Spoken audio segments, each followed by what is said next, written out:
vous remercie de me donner l'occasion de m'exprimer. Je m'appelle Michel Sandrine Nia. Je suis une femme leader dans le deuxième arrondissement de la commune de Libreville. Je suis un leader politique, je suis un leader associatif, un leader d'opinion. Je peux dire que depuis la prise de pouvoir du président Nkurunziza, depuis le coup de libération, j'étais un peu dans l'expectative, j'observais, mais tout en réagissant de temps en temps. Et de l'opinion que je me suis faite, j'ai vu que le président de la transition, son excellence Brice Clotaire Oligui Nguema, est quelqu'un qui est d'abord à l'écoute de son peuple. À l'écoute de son peuple. Et ça, je peux le dire et j'en suis sûr. Pourquoi je le dis? Parce que après sa prise de pouvoir, à un moment donné, moi j'ai intervenu sur certains sujets et je me suis rendu compte que les commentaires que j'avais faits, les remarques que j'avais faites avaient été prises en compte. Je prends un exemple, par exemple sur les routes. Parce que je suis parmi celles qui ont proposé au président de faire en sorte qu'il y ait vraiment des routes pour faciliter la tâche, la circulation aux Gabonais. J'avais aussi parlé du projet Libreville 2, voilà, qui est vraiment un grand projet. J'avais aussi parlé de l'adduction en eau, voilà, essayer d'amener de l'eau dans chaque ménage. Et quand j'ai vu beaucoup de choses se faire, j'ai compris que ce président était à l'écoute et qu'il suivait beaucoup son peuple et qu'il écoutait son peuple. Et d'autre part aussi, j'ai vu que c'est quelqu'un qui bouge parce que c'est vrai que j'observais, j'étais un peu en retrait pour observer, mais après cette observation, je suis obligée de sortir de mon silence parce qu'au sortir de cette observation, j'ai vu que vraiment ce monsieur, ce président, nous pouvons lui faire confiance. Dieu nous a donné vraiment un grand président. Peut-être que maintenant, nous ne nous en rendons même pas encore compte. Mais je peux dire que dans 5 à 10 ans, nous allons voir l'impact que le président de la transition et le CTRI ont dans ce pays. Donc, dans un premier temps, c'est ce que je peux dire. Et je suis satisfaite. Sortir de mon observation, je vois ce qui se fait. Le pays bouge. Le pays est en chantier. Partout, il y a des chantiers. À Libreville, il y a des chantiers. À l'intérieur du pays, ce qui ne s'était jamais vu. Presque dans toutes les capitales, dans toutes les provinces sont touchées. Aucune province n'est oubliée. Donc, je peux dire que pour moi, je suis satisfaite. De ce que j'observe, je suis vraiment satisfaite.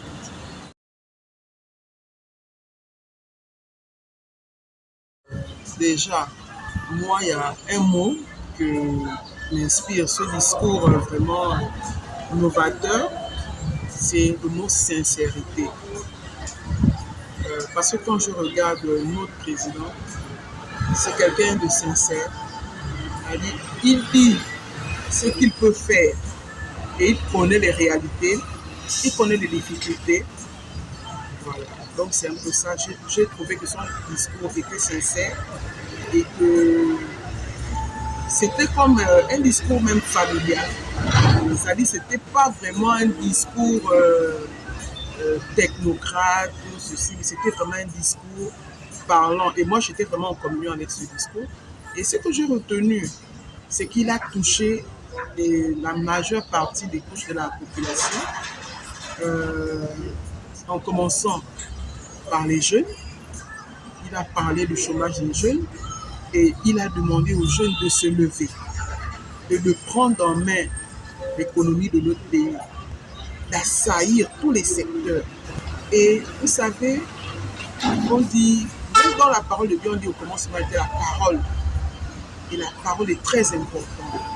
Et les mots prononcés ce jour-là par notre président, je pense que beaucoup de jeunes vont se lever à cause de ces mots. Il a dit, il n'y a pas de petit métier, il n'y a pas de sot métier. Allez-y, allez-y travailler. Allez-y pour lutter contre le chômage, parce que la fonction publique ne peut pas tout faire. En ce qui concerne la femme, voilà, il a demandé à la femme gabonaise de se lever, d'être un acteur majeur, d'apporter ses idées, de proposer des solutions aux problèmes.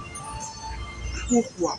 Parce qu'il a reconnu la valeur de la femme gabonaise. Et moi, en tant que femme gabonaise, en tant que leader associatif, qui regorge, parce que mon association regorge beaucoup de femmes, j'ai pris en main ce discours et ce discours suit aussi ma pensée parce que j'avais déjà commencé à travailler dans ce sens au sein de mon association qui s'appelle Avenir et Perspectives pour les femmes, les jeunes et les notables du Gabon. Cette association qui est basée principalement dans le 2e arrondissement de la commune de Libreville. Ces choses, ces actions ont déjà commencé à... j'avais déjà commencé à mettre en place ces actions. Et par rapport au discours du président, ça m'invite encore, ça me conforte encore dans l'idée de me lever pour pouvoir apporter des solutions, pour pouvoir dire tout haut ce que toutes les femmes de mon association pensent tout bas. Et en ce qui concerne par exemple les aînés, il ne les a pas oubliés dans son discours. Il a parlé des personnes du 3e âge.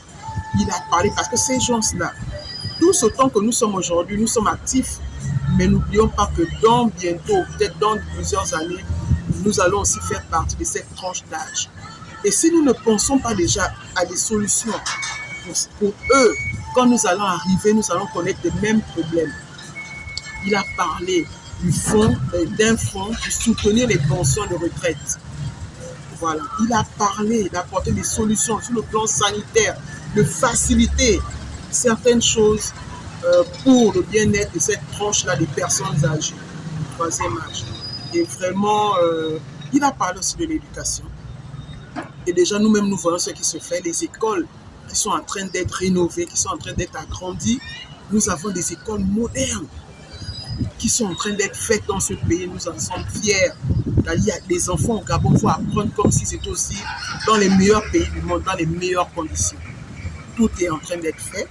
Et en ce qui concerne l'éducation, je voudrais même inviter le président de la transition à avoir un regard particulier sur le lycée technique national au Maroc. Parce que sincèrement, je n'étais jamais allé dans cet établissement. Mais récemment, j'y ai fait un tour et j'étais émerveillé. C'est vraiment l'un des plus grands établissements du Gabon. C'est magnifique. Mais cet établissement se meurt. C'est vrai qu'il y a des projets quand j'étais là-bas qui sont en train d'être faits. Ils sont en train de faire l'adduction d'eau, remettre l'eau dans l'établissement.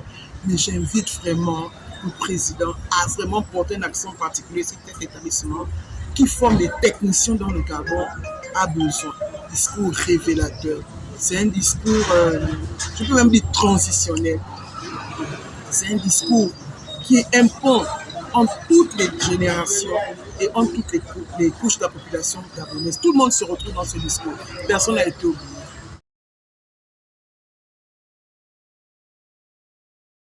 Moi, personnellement, moi, je voterai le oui au référendum. Pourquoi je voterai le oui? Pourquoi je voterai le oui? Je voterai le oui parce que quand je vois tout ce qui se fait, toutes les actions qui sont posées par le président de la transition, quand je vois toutes les actions sur le terrain, quand je vois comment le Gabon est en chantier, quand je vois comment les choses bougent, pour moi, je ne vois pas la différence entre ce qui est fait là et le contenu des résultats du travaux du dialogue national. Pour moi, il y a l'adéquation. Parce que, comme on dit, un chien ne fait pas des chats. Voilà, si ce qui est fait est bon, ce n'est pas le contenu des travaux qui sera mauvais. Donc, moi, personnellement, les yeux fermés, je voterai oui.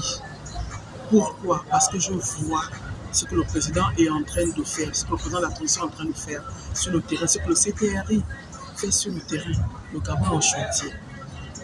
Et quand je vois la personnalité du président de la transition, je dis Et Dieu nous a donné un grand président. Et moi, j'ai décidé de lui faire confiance, de lui accorder ma confiance. Non seulement c'est quelqu'un qui respecte nos valeurs familiales, nos valeurs culturelles, nos valeurs bantoues, parce qu'il sait respecter les aînés, il donne la place qui lui revient à la femme gabonaise. Il respecte, il a du respect pour la femme gabonaise. Il aime la jeunesse, il aime les enfants. Alors quand quelqu'un, voilà, vous voyez avec le troisième âge, comment il respecte les pensions, etc., etc. Moi je dis, c'est vraiment monsieur le président de la République de la transition. C'est vraiment une chance pour le Gabon. Et moi je voterai lui et j'appellerai aussi toutes les personnes qui me suivent, parce que moi j'ai fait un grand travail sur le plan associatif dans le cadre de mon association. Depuis 2009, je suis sur le terrain dans le 2e arrondissement de la commune de Libreville. Et je peux dire, il y a plusieurs années, j'ai fait un travail même dans tout le Gabon. Et en étant dans une grande structure associative, et je peux dire que tous ceux qui me suivent, tous ceux avec qui je travaillais, je vais leur demander de voter oui. Pourquoi? Parce qu'ils savent que moi je suis quelqu'un sincère. Ils savent que je suis quelqu'un de très engagé. J'ai posé des actes, que ce soit dans le 2e arrondissement de la commune de Libreville, dont je suis une fille de l'église Saint-Monique de Soutega ou ailleurs. Voilà, j'ai toujours posé des actes, j'ai organisé des tournois de football pour la jeunesse. J'ai financé des AGR pour les femmes, pour les notables. Voilà, j'ai toujours été à leur côté. Et eux aussi ne m'ont jamais déçu. À chaque fois que j'ai toujours eu besoin d'eux, ils ont toujours été avec moi. Et cette fois-ci, je leur dirais de voter le oui au référendum, de soutenir le président de la transition et le CTR. Parce que c'est ce oui-là qui pourra lui donner la force. Parce qu'avec tout ce qu'il a déjà commencé à faire, il faut que nous lui donnions cette force pour qu'il puisse encore aller plus loin. Il faut que nous lui donnions cette légitimité qui va lui permettre d'aller encore plus loin. Vous voyez comment le Gabon, comment le président est en train de faire un travail même sur le plan international pour que le Gabon ne soit pas isolé. Il fait un travail pour que les investisseurs viennent investir au Gabon. En guise de mot de fin, moi, personnellement, j'appelle les plus hautes autorités, en tête desquelles le président de la transition, son excellence Brice Clotaire Olivier Ndema. Je l'appelle, je lui demande de venir visiter le 2e arrondissement de la commune de Libreville et qu'un accueil chaleureux lui sera réservé.